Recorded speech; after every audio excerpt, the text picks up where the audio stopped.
السلام عليكم ورحمة الله وبركاته. ازيكم حبيباتي؟ عاملين ايه؟ اتمنى يا رب تكونوا بخير. اللهم صل وسلم وبارك على سيدنا محمد افضل الخلق وعلى اله وصحبه وسلم. قبل ما نبدأ الفيديو عايزاكم كلكم تصلوا على النبي كده في الكومنتات، وطبعا ما تنسوش تدعوا الأبوياء بالرحمة والمغفرة، ربنا يرحمه هو وجميع موتى المسلمين يا رب العالمين. عايزة اقول لكم بقى، كنت قاعدة كده في امان الله، مش عارفة ايه اللي خلاني كده اقوم اشوف ايه اللي في التلاجة واقلب كده في دراجي، فلقيت عندي بقى كوبايتين من الحليب، حطيتهم كده عندي في الكبة، وعليهم بقى كوبايتين من الدقيق بالشكل اللي انتوا شايفينه ده. فضلت اقلب بقى اقلب، ادور اشوف ايه اللي موجود عندي تاني، لقيت بيضة كده مركونة في التلاجة بقى لها قرن يعني. فحتى وانا بنزلها لقيت البيضة ناشفة من جوه، حتى بتنزل بصعوبة كده من القشرة بتاعتها، بس ما يضرش يعني، مش هتضر في حاجة. حطيت ذرة ملح زي ما انتوا شايفين كده، ومعلقتين من السكر. تمام، وهنزل بمعلقة من الخل وحوالي 6 معالق من الزيت. هخلط بقى المكونات بتاعتي دي كلها مع بعضها لحد ما تمتزج كلها مع بعضها كده، وتبقى ايه، عجينة سايلة كده. عايزاكم بقى لو وصلتوا معايا للفيديو لحد دلوقتي ولسه ما عرفتوش انا بعمل ايه، حاولوا تشغلوا دماغكم كده وتشوفوا هل الخليط ده هيبقى ايه، انا بعمل ايه كده. انا يعني جبت اللي عندي كده وضربته كده مع بعض وعملت الخليط اللي انا عملته ده، انا يا ترى انا هعمل ايه؟ هتعرفوا معايا دلوقتي، ما تقلقوش. جبت طبعا معايا بقى كده مصفى ضيقة خالص زي ما انتوا شايفين كده، وهبدأ اصفي الخليط بتاعي عشان ما يبقاش فيه اي تكتلات ولا اي حاجة، بالشكل ده كده. وهبدأ اركنه بقى على جنب كده. تمام، بس الاول كده اروق الدنيا حواليا زي ما انتوا شايفين، واروح جايبة بقى معايا اي صينية او مقلاة، اي حاجة المتوفر عندك، واحط فيها كده نقطة من الزيت، وابدأ اوزع الزيت كده في الصينية بتاعتي. طبعا انا سبت الصينية لما تسخن خالص، سيبها تسخن خالص يعني. هنزل كده بكبشتين من الخليط اللي معايا، وهبدأ اوزعها في جميع اطراف الصينية بالشكل ده كده. اول ما العجينة كده بتبدأ تشد معايا كده، احس ان هي العجينة بدأت تتحول بالشكل اللي انتوا شايفينه ده. بيبقى في فرق كده اول ما بتحطي العجينة السايلة دي، اول ما بتنزلي بيها في الصينية او في الحلة سخنة، بتروح لما معاكي على طول. اول ما تبدأ تلمي معاكي كده، تبدأي تحركي الاطراف كده زي ما انت شايفة معايا. اول ما تبدأ كده تاخد لون دهبي خفيف خالص، هتبدأي تقلبيها.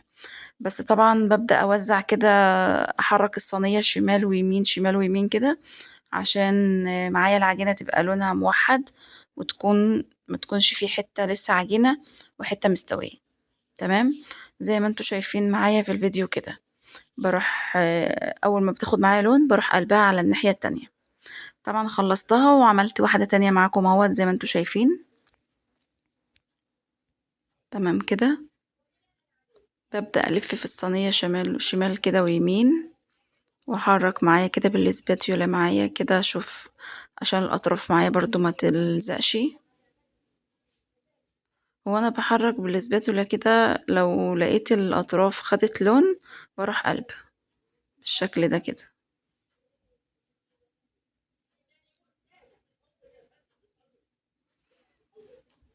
بس كده.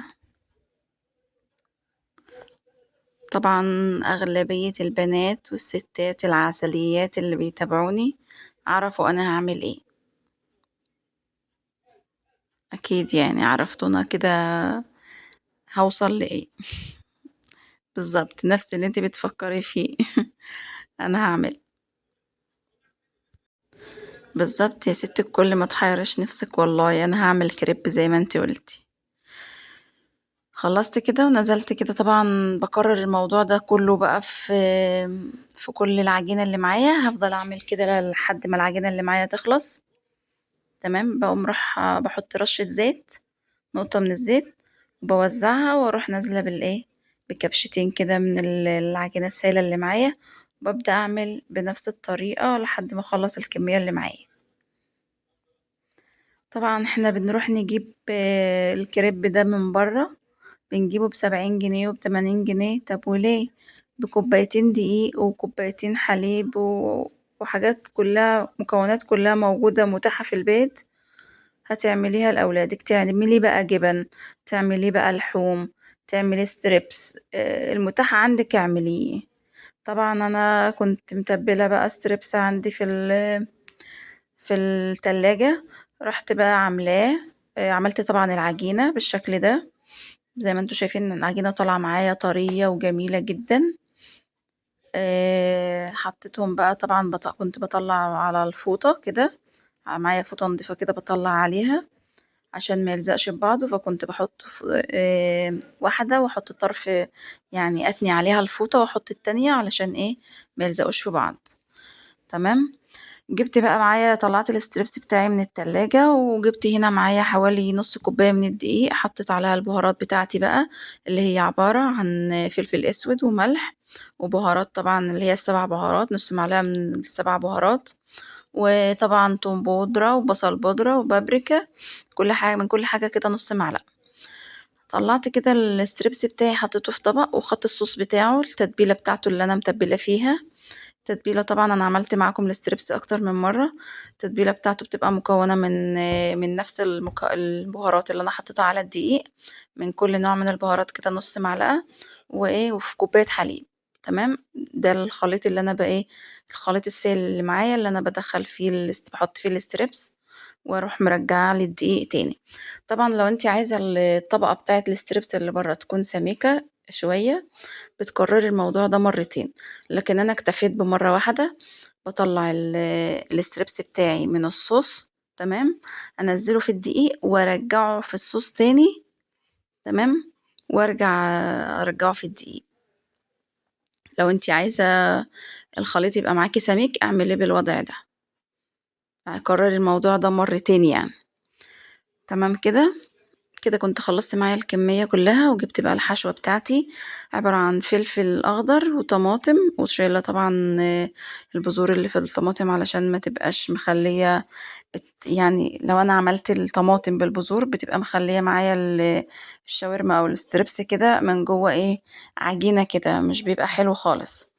تمام. جبت الستريبس بتاعي كده قطعته شرايح بالشكل ده كده، والخضار طبعا معايا جاهز، وجبن، وعاملة شرايح من الخيار المخلل، وبطاطس مقلية. جبت كده العيش بتاع الكريب، قطعته كده من النص بالشكل اللي انتوا شفتوا ده، وهبدأ بقى احط الحاجات اللي معايا طبقات كده بالشكل اللي انتوا شايفينه، واروح لفاه بقى بكل سهولة. هتنيه كده، هتني بالشكل ده كده، مفيش اسهل من كده ولا اسرع من كده، وما بياخدش وقت خالص. لا العجينة بتاعته بتاخد وقت، ولا الحشوة بتاعته بتاخد وقت خالص. وطبعا المتوفر عندك احشي بيه، يعني ممكن تحشيه جبن وبطاطس وخضار بس، مش لازم ستريبس. متاح عندك اعمليه، مش متاح اعمليه لأطفالك بجبن بس، ولا انك تروحي تشتريه بقى غالي، وما انتش عارفة بقى هم عاملينه ازاي كده يعني. فلو انتي مضطرة ان انتي، يعني مثلا احنا برا، منتش في بيتك او كده، وولادك طبعا عايزين ياكلوا او حاجة، فانت بتضطري تجيبيه طالما انت برا، يعني خارجين كده في يوم. لو انت مش عاملة حسابك بقى واخدة اكل ولادك معاكي، فانت مضطرة، فما مش مشكلة بقى مرة، ولكن ما تتعودوش ان انتوا دايما تجيبوه جاهز من برا. هو طريقته سهلة جدا، والعجينة بتاعته ما بتاخدش اي حاجة، فالافضل انت تعمليه في بيتك، الا اذا بقى زي ما قلت لكم للضرورة، يعني اضطرينا ان احنا برا وعايزين ياكلوا فبنجيبه ماشي. لكن لكن بقى مش كل ما تحبوا تاكلوه تطلبوه من برا. فاهمين قصدي ازاي؟ بس بعد ما حشيت كل الكمية اللي معايا، جبت الجريلا بتاعتي كده وحطيت فيها نقطة من الزيت، وزعتها بالفرشة زي ما شفتوا معايا، وابدأ انزله كده واسويه بالشكل اللي انتوا شايفينه ده. بس كده، مفيش اسهل من كده، وبألف هنا على قلوبكم. واتمنى كلكم بقى تجربوا طريقتي كده في العجينة بتاعة الكريب وتقولوا لي ايه اخبارها معاكم وطلعت معاكم عاملة ازاي. وطبعا كفاية ان انتي عاملاها بايديكي لولادك واكيد هتكون احسن من بره بكتير. آه، وبس كده. وطبعا هتشوفوا معايا في الاخر كده شكله بصراحة تحفة. انا طبعا ما كنتش مكترة في الجبن، مش حاطة جبن كتير، فهتلاقوا معايا المطة مش كتيرة قوي. فانتوا طبعا لو حبيتوا تزودوا في الجبن فهتفرق معاكوا قوي في المطة وهتبقى شكلها لذيذ قوي وطعمها تحفة بصراحة. هي كده كانت جميلة جدا، بس المشكلة بتاعتها ان انا ما زودتش الجبن بس.